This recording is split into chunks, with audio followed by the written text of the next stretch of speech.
How we doing? So inbox management for cold email lead generation. Basically, this is going to help teach you guys how to effectively manage your inbox for more coherent and more efficient operations of the internal workings of a sales engine, particularly for cold email outreach. So introduction of inbox management. It's really for effective communication. Inbox management helps you create efficiencies through automation, increasing the chances of capturing the interest of potential clients or customers with your service, product, or offering. There are 8 types of responses: out of office, not interested, take me off your list, unsubscribe, send me more information, meeting request, asking for a meeting, referral request, saying that somebody else can handle this. It's not my department, and they give you the information. Check back with me in a month, 2 months, a year, 2 weeks, and then, of course, custom responses. So this sequences versus subsequences. Sequence is an initial email cadence sent out to your campaigns to introduce your offer and generate interest, whereas subsequences are a series of follow-up emails you send to a recipient after your initial sequence, tailored based on their response to continue engaging and nurturing the lead into a phone call, and then, of course, into a sale.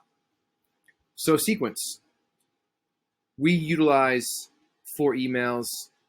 We found out that through trial and error, basically over sending tens of thousands of emails, that more than 4 was really unnecessary. In fact, 90+% will respond within the first 3. And then, of course, the subsequences. So here they are: out of office, not interested, unsubscribe, and send me more information on the first 4. And then, of course, we have the next 4 after this. So we'll go over out of office first. Basically, what you want to do is re-enroll them at a later date.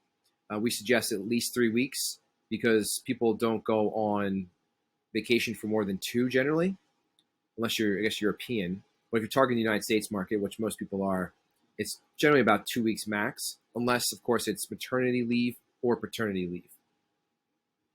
So it's good to set them into a cadence at least 2 to 2.5 weeks down the line. Not interested? We suggest a polite challenge here, a professional challenge. So an example would be with, let's just say you're doing lead generation and someone says, hey, no, I'm not interested at this time. And you would say something like, thanks, first name, got it.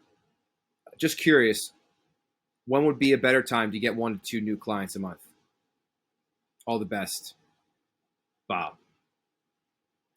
So this way you're enabling, you're not basically just taking what they say at face value. We're not going to take anything at face value with people, unless, of course, they say unsubscribe, which is our next email. So if they say unsubscribe, then you want to put them in the do not contact list, and of course make sure that they make it to the global do not contact list. And we're missing a G there, but oh well. So yeah, we'll get that fixed. But so this is important. Obviously, you don't want to be contacting people twice. It happened before. It has happened to all of us who do cold email outreach at least once. So it's always important to make sure that they're on the do not contact list. And then more information. So definitely want to keep this general 60,000 foot overview in the email 1. And what we like to do here is a 4 email sequence, then call, because they're basically a warm lead at this point. So in email 1, what we do is we have general information, and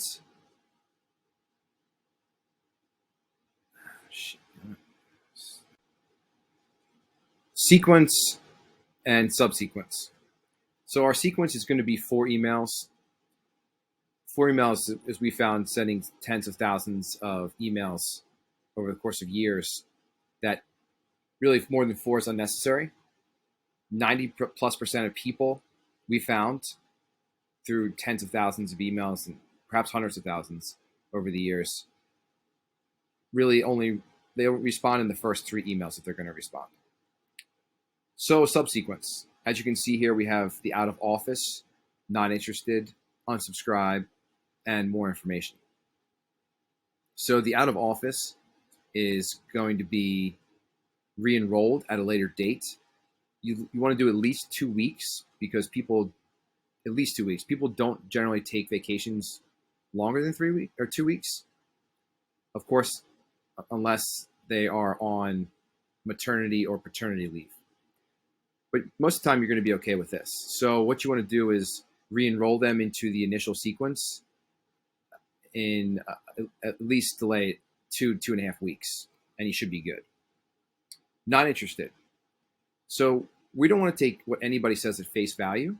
So if someone says, I'm not interested at this time, thanks, we want to politely challenge that. And you can say by saying something like, Bob, or hey, first name, thanks, got it. Just curious, when would be a better time to get 1 to 2 clients a month? And this, of course, is if you're in, like, let's just say lead generation. So we want to not take what people say on the surface and probe more deeply to see what's really stopping them from making a decision. And obviously, you don't want to keep doing this, but once is certainly warranted. Unsubscribe, self-explanatory. You want to take them off the list. One thing I would advise is making sure they're on your global do not contact list, and whether that's through automation. Most softwares like Smartly do it automatically. Sometimes there's glitches, so you just want to be careful. I think we've all sent a person who says unsubscribe an email once, maybe twice it's just going to happen. So just make sure that people who say they don't want to be on the list are off on your global do not contact list. More information. So what we want to do here is have a 4-email cadence, and then we want to call them because it's basically a warm lead in case they don't answer. So the first 2 are going to be the more information, and then the second 2 are going to be follow-ups, and then the last one is going to be a call. So the first email is going to contain the 60,000-foot overview and going to have general information about your company, whereas the second one's going to have links. So you have an excuse to follow up just in case that they don't respond. Links, case studies, one-pager, PDF, like whatever. And then emails 3 and 4 are basically just follow-ups.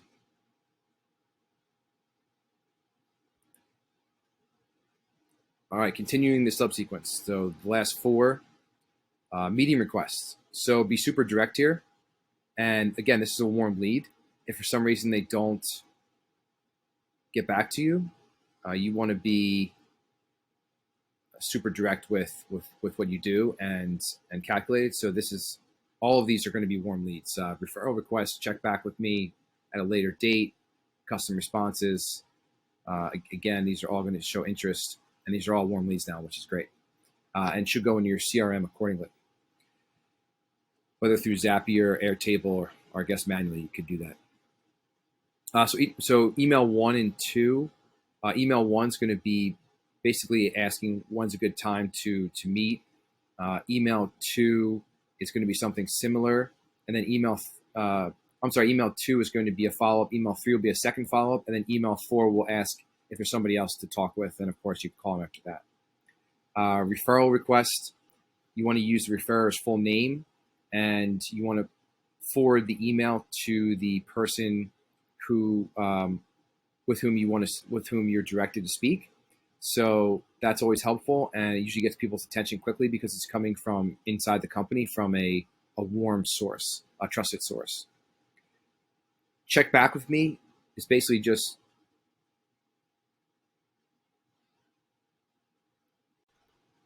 check back with me is the next one, and it's basically going to set to a certain date in the future. So someone's going to say, hey, check back with me in the beginning of Q1 or early December, whenever that is, or first day of spring, whatever it is.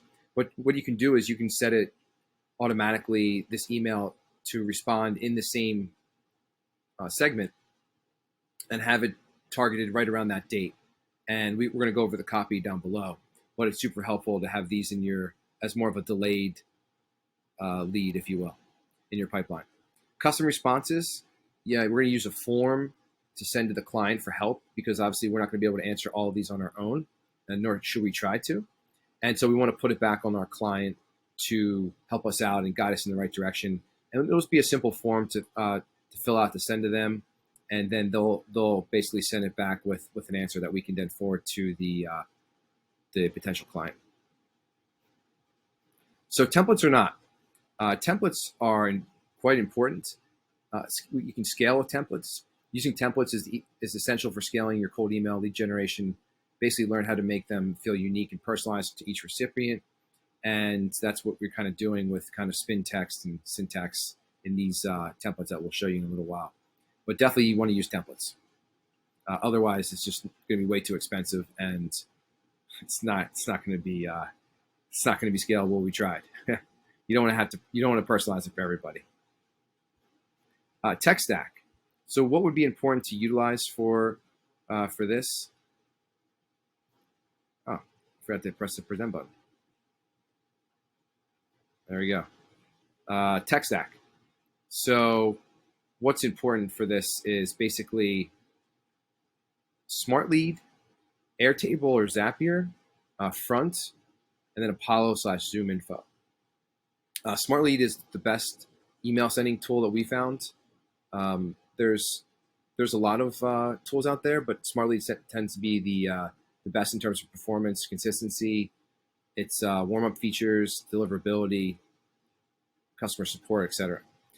Airtable, Zapier to have as many automations as possible in terms of getting people into perhaps like a sheet for a qualified sales lead, and or Zapier, whichever one is easier. Front is basically helping you manage inquiries and having a front-facing software for clients. Certainly super helpful in terms of making sure that things are clean. We don't utilize that yet, but we will. We actually just use the inbox and we have people log into SmartLead. People have their own login, but most of the big players use Front. And then Apollo/Zoom. That is certainly important for getting the right information and making sure that you have proper databases and you're being able to find information readily.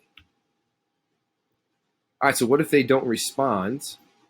Certainly, it's certainly going to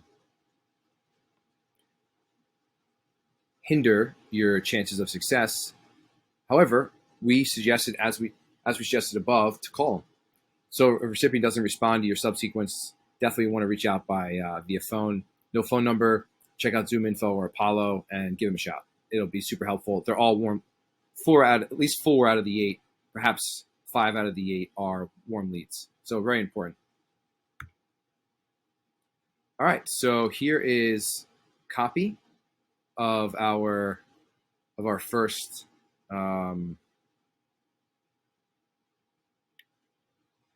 are out of office. So like we said before, you want to re-enroll them into the sequence.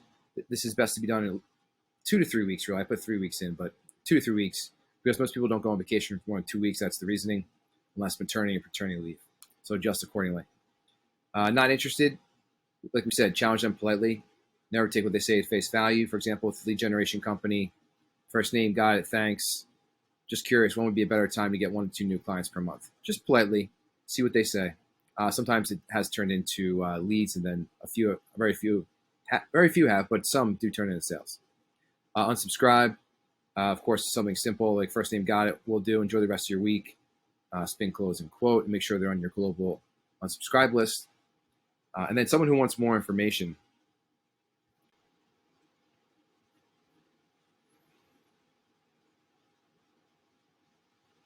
So subsequence copy, 1 of 2. We've already touched on out of office, not interested, unsubscribe. Next is more information. So email 1, spin first name, spin simply just meaning syntax, hi, hello, dear, thanks for getting back to me. Then we want high level information, 60,000 foot overview, like we said before, of the client's business without links. It would be good to talk further. Which times work better for you, day 1 or day 2? Give them 2 options, and you can do this with some Spintax text. I think it's SL day is the actual Spintax, but we can definitely do that in a later video. Spin closing and spin quote. Email number 2, spin first name. Here's valuable information below. This is again a blurb, setting up the link, and now this time with case study, 1-pager, demo video. Let's set up a time to talk. Which works better for you, day 1 or day 2? We send dates if these don't work. Spin closing, spin quote. Number 3, follow up. Spin first name. Hope your week is going well. Just following up here. When would be a good time to chat? Spin closing, spin quote. Number 4, spin first name. Know you express interest in learning more about us, and we've not been able to connect yet. Is there someone else on your team I could discuss this with? I'd be grateful if you point me in the right direction. Or reply with their name and email would be best. Spin closing, spin quote. All right, so subsequence copy 2 of 2 meeting requests. Definitely want to get right to the point with this because they're already interested. Spin first name. Thanks for getting back to me. Let's set up a time to talk. Does day 1 or day 2 work better for you? If these days don't work, we suggest some that do. Let me know. Spin closing, spin quote. Email number 2, spin first name. Hope your week is going well. Just following up here. Won't be a good time to chat. Spin closing, spin quote. Email number 3, new thread. Sometimes people don't respond to the emails that you just reply on, so create a new one. Spin first name. Happy Tuesday or whatever it is, Monday, Thursday, day of the week. Just checking in per our previous conversation. Are you around middle of next week to chat for 15 minutes? Obviously reminding them that they wanted to talk. So you want to remind them of that and basically call them out in a nice way. Spin closing, spin quote. Email number 4, spin first name. Know you express interest in setting up a time to talk briefly. Again, calling them out nicely. We have not been able to connect yet. Yet there's key. Is there someone else on your team I can discuss this with? I'd be grateful if you will point me in the right direction. A reply with their name, email would be best. Spin closing and spin quote. All right, referral request. This is basically when somebody says, I'm not the person to speak with, but Bobby Sue is from Idaho. So for an introduction by refer a full name from company name, spin referee first name, which would be Bobby Sue, and then maybe it's John Smith. Suggested I contact you to discuss the email below, and you can set up a thread where you can have it in this actual sequence. Let's set up a time to talk. Does day 1 or day 2 work better for you? If these days don't work for you, we suggest some that do. Let me know. Spin closing, spin quote. Email number 2, spin first name. Hope your week is going well. Just following up here. When would be a good time to chat? Spin closing, spin quote. Email number 3, new thread. Again, not everybody replies to the ones that you replied to. Spin first name. Happy day of the week. Just checking in per our previous conversation. Are you around middle of next week to chat for 15 minutes? Spin closing, spin quote. Email number 4, spin first name. Know you expressed interest in setting up a time to talk briefly, and we have not been able to connect yet. Email number 4, spin first name. No, refer a full name. Express interest in us setting up a time to talk briefly. We may not be able to connect yet. Is there someone else on your team I could discuss this with? I'd be grateful if you would point me in the right direction. A reply with their name and email would be best. Spin closing and spin quote. All right, next, they get back to me. Queue this message up for a future date. Email number 1, whatever date they say. Spin first name. You recommended we connect around this time to discuss the email below. Are you available to have a call day 1 or day 2? If the days don't work for you, we suggest. All right, the get back to me. Cue the message to send at a future date. Email number 1, spin first name. You recommended we connect around this time to discuss the email. And like we said before, you guys can queue this up to send around whatever date is necessary in your system in SmartLead. Are you available to have the call day 1 or day 2? If these days don't work for you, we suggest some that do. Let me know. Spin closing, spin quote. Email number 2, Spin first name, hope your week is going well. Just following up here, when will be a good time to chat? Spin closing, spin quote. Email number 3, new thread. Spin, greeting, first name, happy day of the week. Just checking in per our previous conversation. Are you around the middle of next week to chat for 15 minutes? Spin closing, spin quote. Email number 4, spin, first name, know you expressed interest in learning more about us and we have not been able to connect yet. Is there someone else in your team I could discuss this with? I'd be grateful if you would point me in the right direction. Reply with their name and email would be best. Spin closing, spin quote. And last but not least, the custom response form. What you want to do is fill out a form with the prospect's full name, company name, website, question, and use Zapier or Airtable and send this over to the client or just manually email it. Get their intake on how to respond, or sometimes they want to respond directly themselves. So yeah, great. So hopefully you found this helpful in terms of inbox management and subsequences and sequences. And hopefully you guys got a lot out of this. Feel free to message me with any questions. Be happy to connect. Talk soon.